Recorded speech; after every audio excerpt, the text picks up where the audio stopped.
Labor Day weekend. Of course, this is a holiday in the United States. It's a public holiday celebrated on the first Monday of every September in honor of the American labor movement and the contribution that workers have made to the strength, prosperity, laws, and well-being of our country. And so we celebrate our workers. It's a Monday of a long weekend known as Labor Day weekend. It's considered an official end of summer. A lot of schools don't start until after Labor Day. I think Labor Day is kind of a strange holiday. Somebody's trying to call me. Probably not a good time.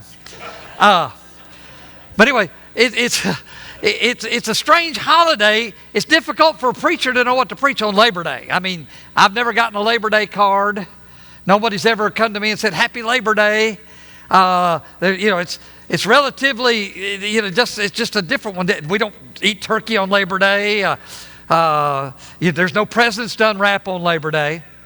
And while it's called Labor Day, we usually try to do as little labor on Labor Day as we can. We take the day off. I don't recall anybody, again, ever wishing me a happy Labor Day. We don't give corsages or decorate the house, all those kinds of things. But it is a boom to resorts and tourist areas. We have a lot of people today are gone because it's the last long weekend. And I think the reason that we celebrate it a lot is we like to have holidays, and every other month or two we need to have a holiday, and Labor Day just happens to fall in a good time during that thing. But it's different for different people. I mean, Labor Day is different for different people. The factory and office workers, a day off. For mothers who have both dads and the kids to deal with, it can be a difficult day. For policemen who have to deal with the extra heavy traffic and the alcohol abuse, and it's a tough day. To farmers and ranchers, it's just a normal day. They still got to feed their cows and do their work. I suppose one reason that we have a Labor Day is because we seem to need a holiday, again, every few months. It's the end of the summer. School's starting. Vacations are over. It's time to put your nose to the grindstone and your shoulder to the wheel again. Indeed, the work we do, though, is important. And I would say that, and that's why I decided to preach this particular sermon, is we need to understand that we in the church are called to work. Matter of fact, the Bible says, I must work while the day is called today, for the day cometh when no man can work. We need to work, and it's an honorable thing. It is not a dishonorable thing to work. So before we get to that, I want to give you a...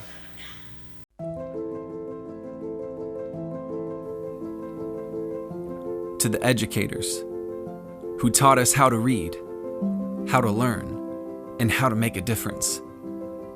To the farmers who supply our world and give us the food we need. To the coaches who show us how to work together to achieve our goals. To the medical workers who give health and healing to the hurting. To the architects and builders who create spaces where people can come together. To the artists and musicians who create beauty and inspire us to do great things. To the officers and soldiers who protect our families, our cities, and our nation. To the pastors and church workers who care for our souls. To all who labor, we want you to know your work matters. It matters to you. It matters to us, and most importantly, it matters to God.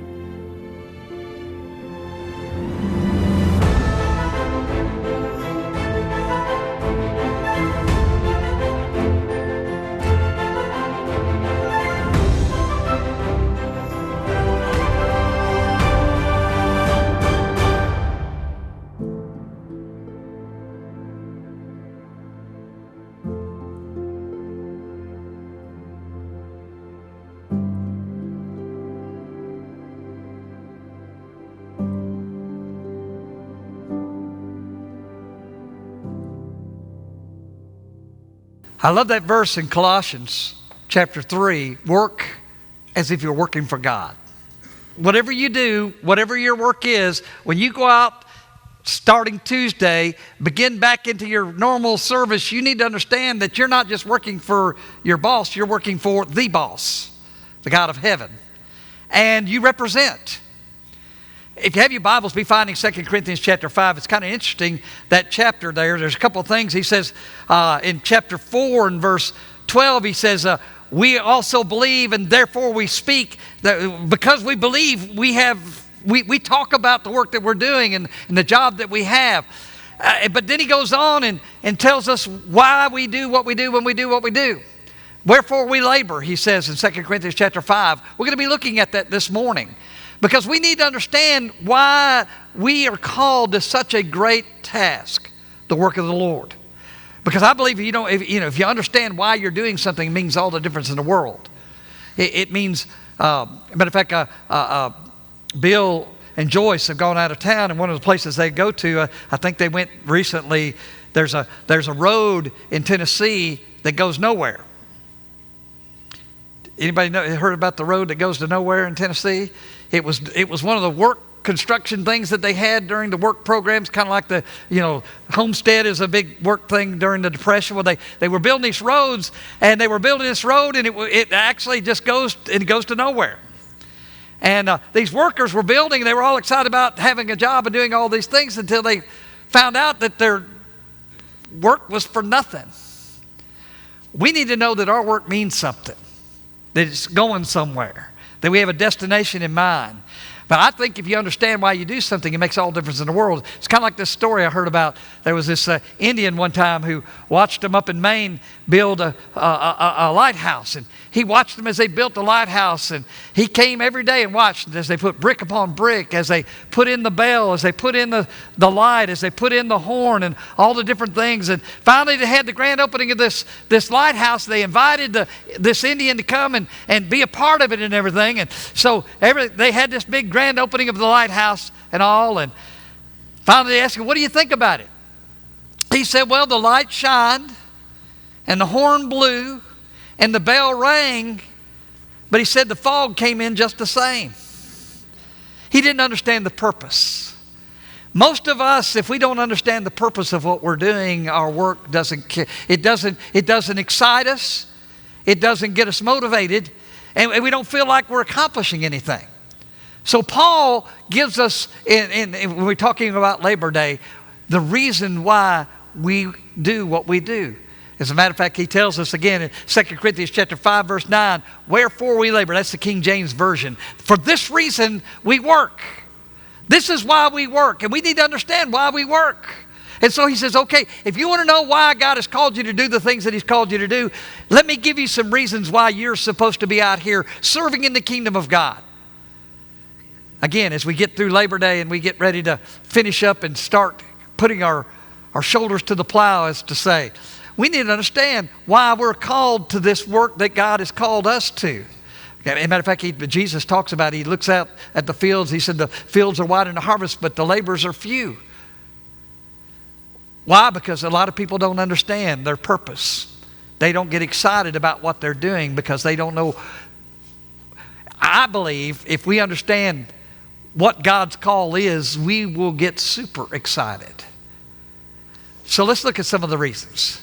Number one, he says the reason is because of the acceptance we seek. If you notice in 2 Corinthians chapter 5, verse 9, he says this, our only goal is to please God whether we live here or there.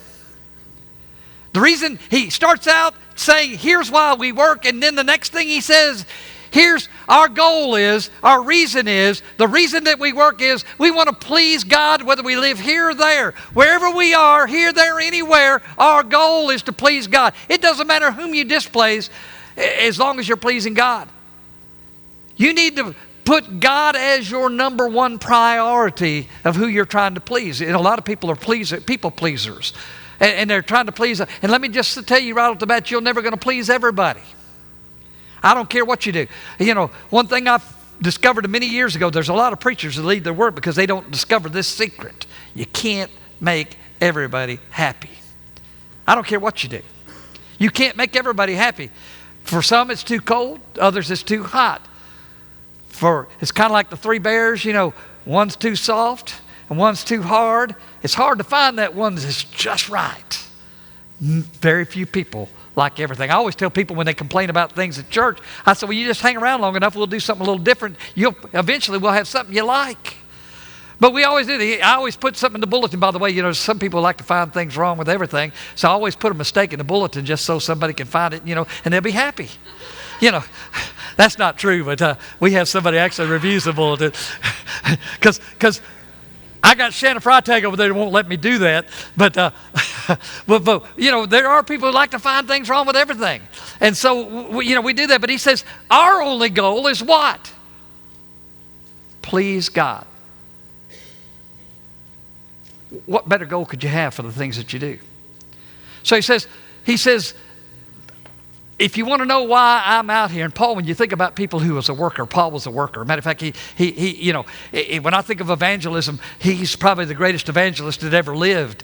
And most of the New Testament was written by Paul. Paul talks about the things that he suffered. He was beaten and he was imprisoned and he was shipwrecked and all these different things. Why did he put up with all the things? And he talks about even the care of the church, the burden of care for the church. Why did he put up with all that stuff? Here's the reason. I want to please God. What better reason? But Paul's such a great guy as far as throwing things out there for us to understand. He says, for some of you that might not be enough. So I'm going to give you another reason why you need to be out here doing the work of the kingdom. If pleasing God isn't enough, we ought to be able to stop right there and say, okay, you've got your lesson. You want to know why we work? This is it. Our only goal is to please God. But Paul goes on because he knows some of you need more motivation than that. So he gives us a second thing. The second thing he gives us, he says there's an accounting that we face. Look in 2 Corinthians chapter 5, verse 10, that same section of scriptures there. He goes from 9 to 10. He says, because we must all stand before the Christ to be judged, each of us will receive what we should get, good or bad, for the things we've done in our earthly bodies. What is he saying there? He says, you and I, all right, let me tell you why you work. Of course, you could apply this to your business. I mean, the people that you work for. If I work for a boss, the main thing I want to make sure is I please my boss. Second thing is, the reason that I work is because I know I'm going to have to give an account of what I do. If I don't show up to work, guess what? I'm probably going to lose my job. If I don't do the things that I'm supposed to do in my job, I'm probably going to lose my job. My goal is to make my boss happy. He says that very first thing off.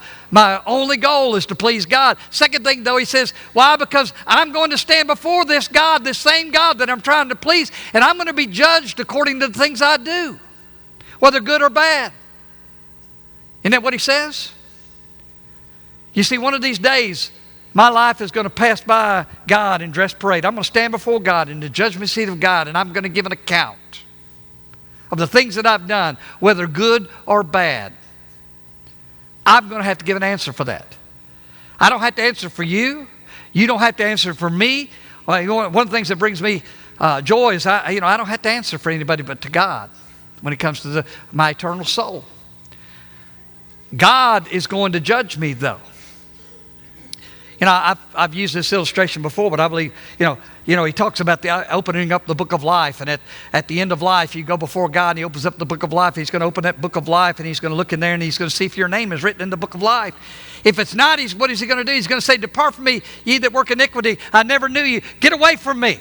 Why? Because you didn't do what I asked you to do. You didn't work the work that I've called you to work. You weren't there for me when I called you. But I've often thought, well, what if, because right here he says I'm going to have to give an account of the good and the bad. So what if one of the, when I stand before the judgment seat of Christ, he opens up the book of life and he looks in there and my name's not in there. He says, depart from me. And I start walking off and he says, wait a minute, I want to show you something else. And he pulls out another book.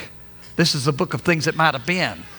Here's what I called you to do. Think of what would have happened if you'd have done what I asked you to do. Look at the people's lives that would have been saved. Look at the people's lives that would have been touched. Look at all these different things. Can you imagine? And I don't know that's what's going to do when he's talking about this verse here, but I know he's going to say, Mitchell, you had this opportunity. You didn't take it. Mitchell, I had this work for you. You didn't do it. All these different things. Or look what you did. Look at all the lives that you touched. All these different things. What does he say? He says the reason that I do the things that I do is because one of these days I'm going to stand before God and give an answer for the things I've done, good or bad.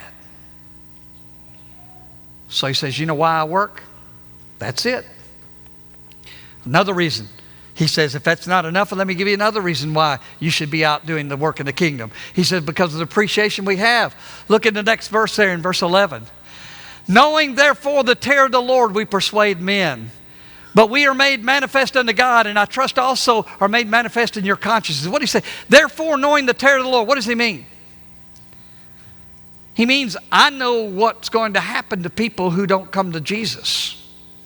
I know not only am I going to be judged, but my family's going to be judged. My neighbors are going to be judged. My friends are going to be judged. All these people around me they're going to stand before the judgment seat too. And I know the terror of the Lord.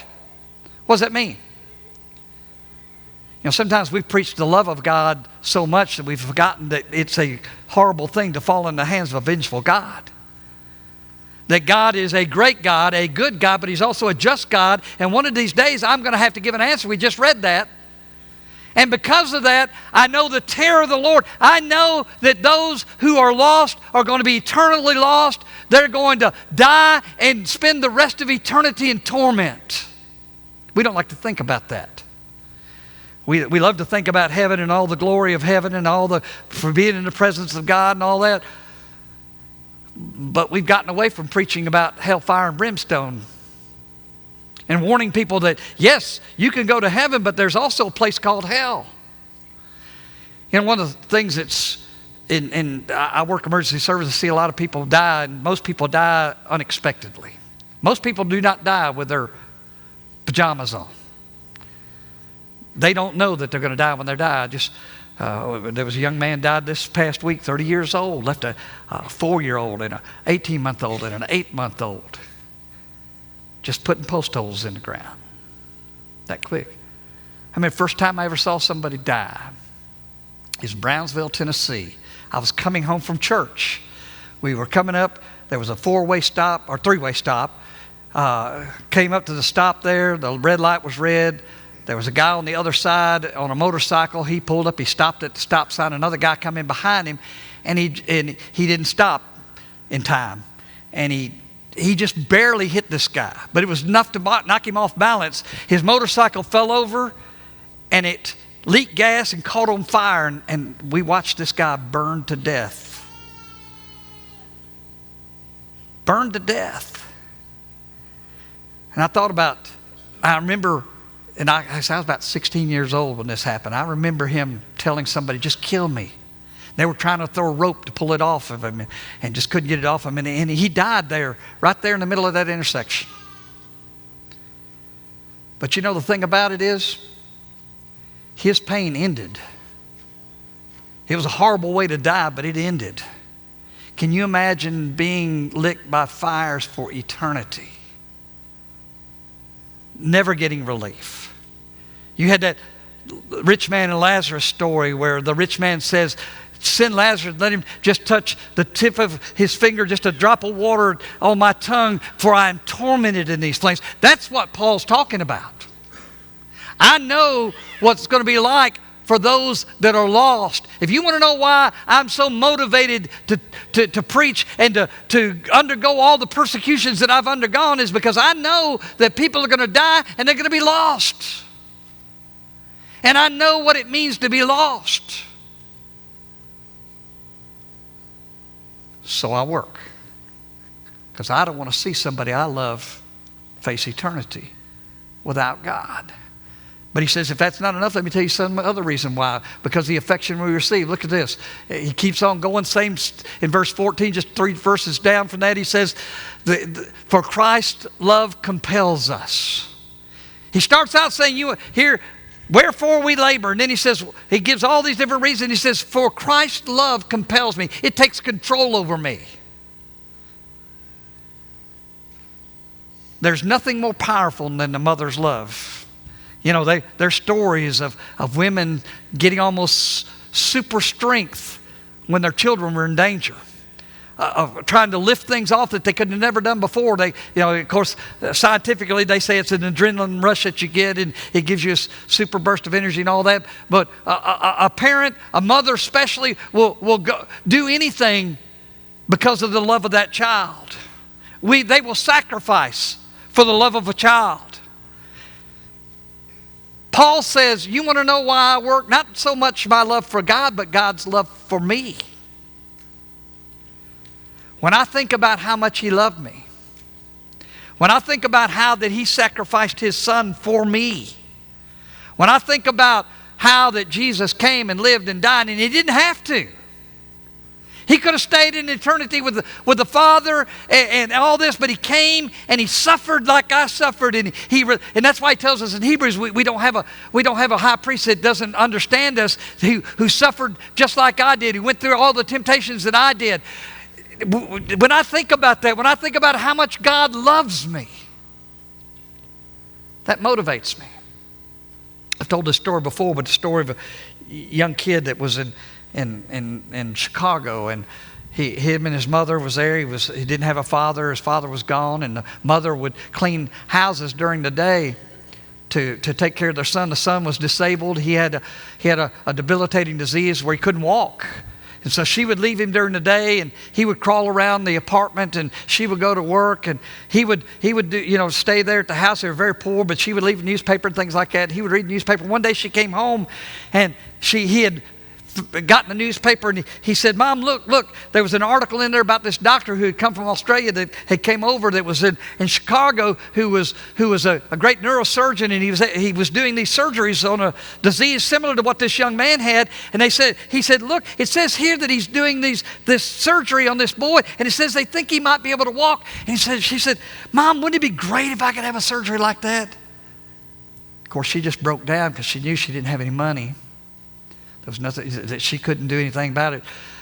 So she left, and about an hour later she shows up at the temporary office that they set up at the hospital for this doctor who's visiting there, and asked to see this doctor. Said, well, you'll have to have an appointment. She said, well, I don't have an appointment. She just burst past the nurse and burst into the doctor's office, and she started crying and telling the doctor her story. Doctor said, ma'am, do you have any money? And she just started crying even more, and because she didn't have any money. And he said, not for me, but for the hospital expenses and things like that. She said, no, I don't have any money. He says, well, I'll tell you what, let me do what I can do. Well, the doctor raised the money to be able to do the surgery on this young man and perform the surgery. And they went in and performed the surgery, and the son was back in his room and recovering after so many days. The mother would come visit him every day, and one day she'd come in, and she was telling me, he said, Mom, I want you to go over and look out the window there. I want you to see what's going on outside there. Look out the window there. So she went over the window and looked out the window, and quick as a flash, he was out of the bed and walked over to his mother. Well, you can imagine this mother. She was just, so excited, going down the hall, singing the praise of this doctor, what he had done for her son who could not walk, and now he can walk. One day the doctor came back to visit the little boy and said, he said, son, your surgery's been a success. I'm so glad that I was able to do this. I'm so glad that you're doing so well and everything. He said, but I'm getting ready to leave. And the little boy said, Doc, you can't leave.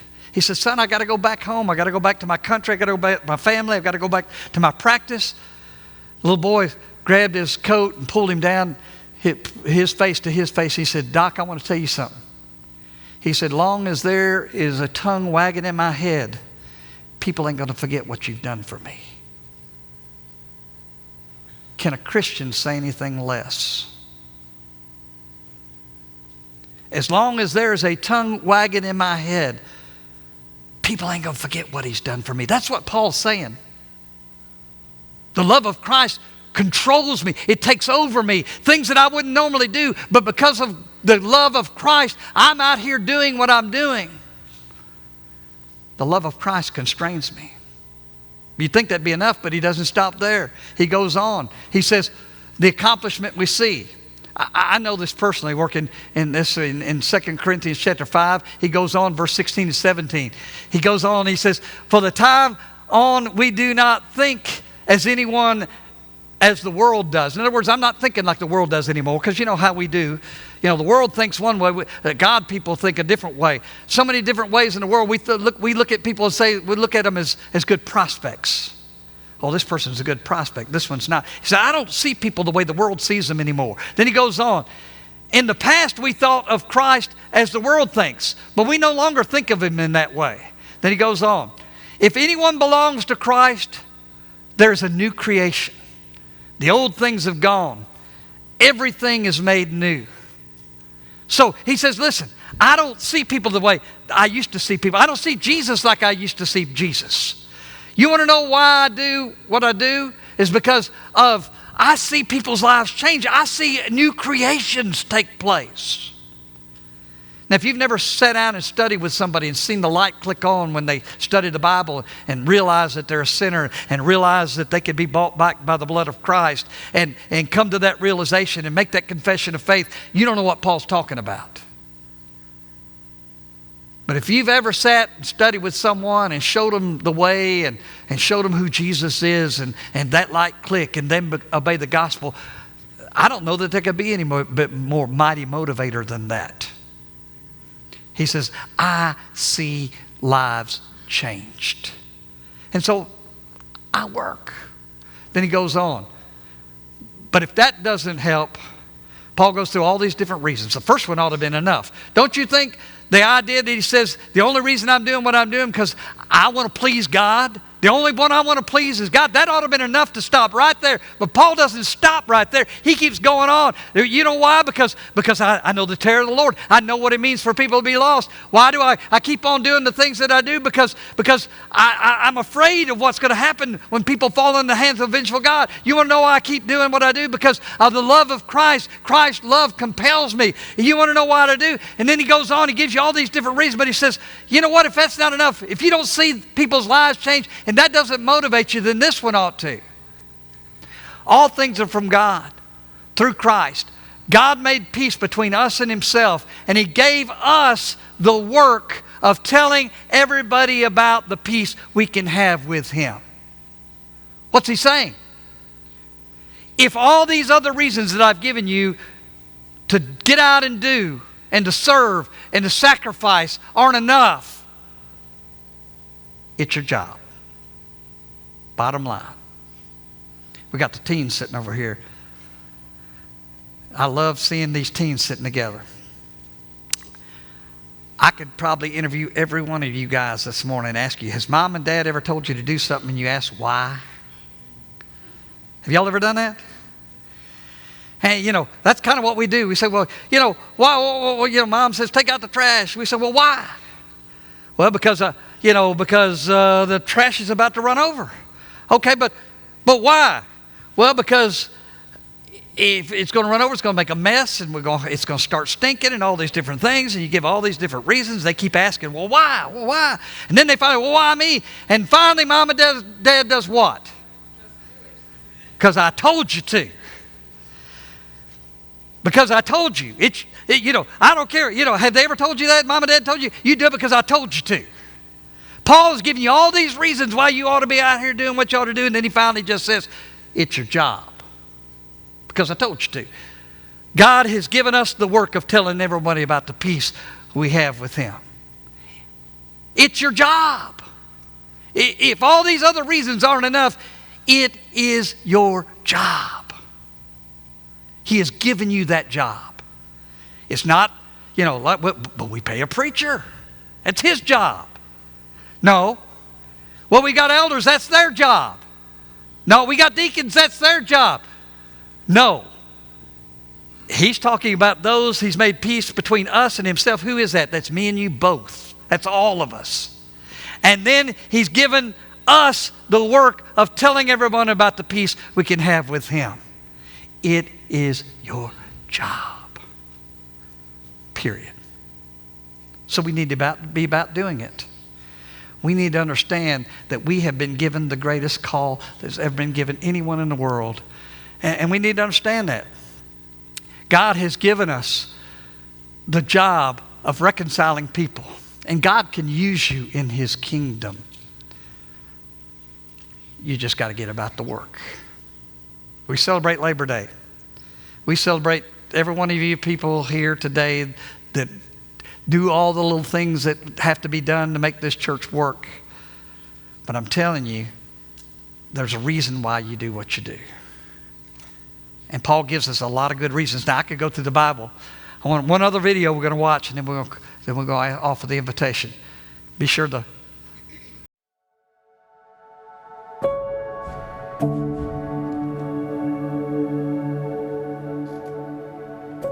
Look around you. There's so much work to do. This world is in no condition for us to simply sit back and watch.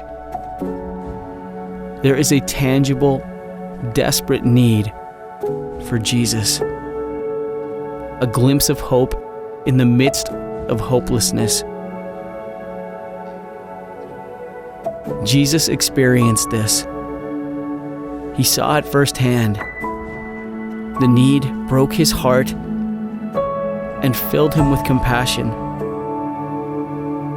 He turned to his disciples and said, "The harvest is plentiful, but the workers are few."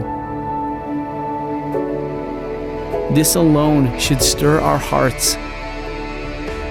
It's a calling to make a difference, to share the truth of the gospel, to be a light in the darkness, to be the church. It's time for us to look beyond ourselves, to turn our focus to the field, to answer the call and passionately share the love of Jesus. This is our mandate. This is our mission. Are you ready to do the work?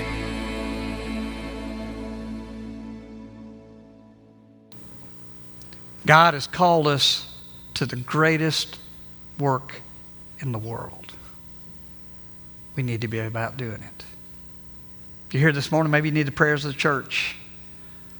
Maybe you need to obey the gospel and become a part of the kingdom of God so that you can be a laborer in the vineyard.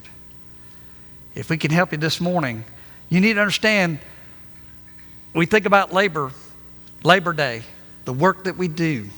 There is no greater work. That's what I said when we began. You need to see the work that you do. He says, whatever your hands find to do as unto the Lord, because everything you do can make an impact. And if we can help you this morning, I want to encourage you, as we stand, we offer the invitation.